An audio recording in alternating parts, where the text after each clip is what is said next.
Now, the government is to expand the compensation schemes for victims of the post office scandal to include their families, after the first report by the inquiry said the human impact of the scandal was disastrous. Hundreds of sub-postmasters were wrongly prosecuted because the flawed Horizon computer system showed that money was missing. The inquiry's chair, Sir Wyn Williams, said the findings were profoundly disturbing. Many thousands of people have suffered serious financial detriment. Many people have, inevitably, suffered emotional turmoil and significant stress in consequence. Many businesses and homes have been lost. Bankruptcies have occurred. Marriage and families have been wrecked. Well, the Belfast solicitor Michael Madden represents around 60 people from Northern Ireland caught up in the scandal, and he joins me now. Michael, thanks for joining us on the programme today. Thanks for having me. I guess I'll start by asking, did you hear today what you expected to hear from Sir Wyn Williams? By and large, yes. It's been the vast majority of the report has been very positive. It's recognised the damage that's been done to people. It's recognised a lot of the deficiencies with the various schemes that have been rolled out by Post Office and the government, and it's produced a number of very positive recommendations to fix a lot of the wrongs that have had taken place in the past. And among those recommendations, the compensation scheme to be extended to include family members. Is that what you were hoping for? And how many people could that benefit in Northern Ireland? Absolutely. So we have been involved with a number of clients and their families who have been campaigning for a long time now to try and get some redress for the losses they've suffered. There's a campaign group called Lost Chances, and that they've been campaigning for some time now for the children of postmasters. Now, the recommendation today seems to widen a recommendation for redress to family members. The government have seem to have adopted that to a certain extent. They've widened it out to anybody who have suffered injury as a result of what happened under the Horizon scandal. So it certainly does seem to widen redress. It's open to people. Whether or not it goes to the full extent of what's been called for, but we'll just have to see once we see the detail. Have you a chance to speak to any of the people you represent today to get their reaction directly?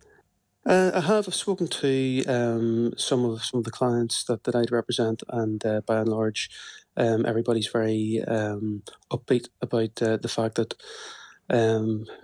there's redress now being widened out to people who've suffered, particularly when you think about the type of person who was a sub-postmaster. Really, you were dealing with people who had been successful in other careers, and they thought a post office would be a safe investment to retire on, an investment for their children.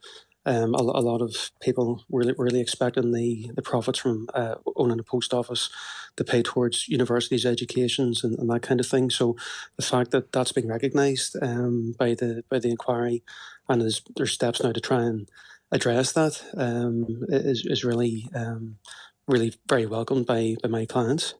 Among the most harrowing aspects of Sir Wyn Williams' initial report is that 13 people were found to have taken their own lives, and there's evidence that at least 59 others may have contemplated suicide because of their experiences with Horizon and or the post office. Was that the level of severity experienced among some of your clients?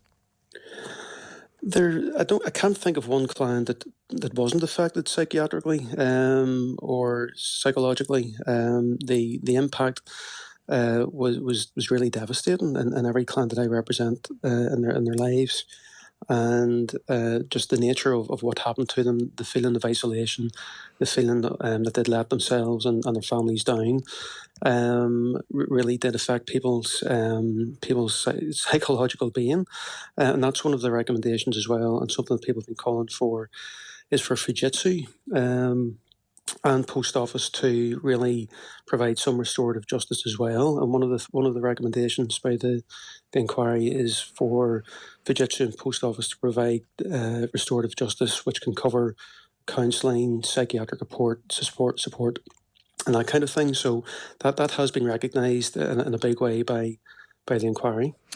Even though this initial report today will be broadly welcomed by the people you represent and so many others from around the UK, is there still a sense that there is a long way to go in this process yet? There is. Today was a very important day because this part of the inquiry's report deals with the human impact on people. So that's clearly one of the most main parts of what happened during the scandal. There are a couple of things that people are still asking for. For example, the post office administer the various schemes for redress, and there was a hope that maybe post office would have been taken out of that role. People feel whenever they deal with post office, people who've been through this process have like an automatic trigger where they just can't deal with anything with post office on a letter, and the hope was that they would have been removed from that role.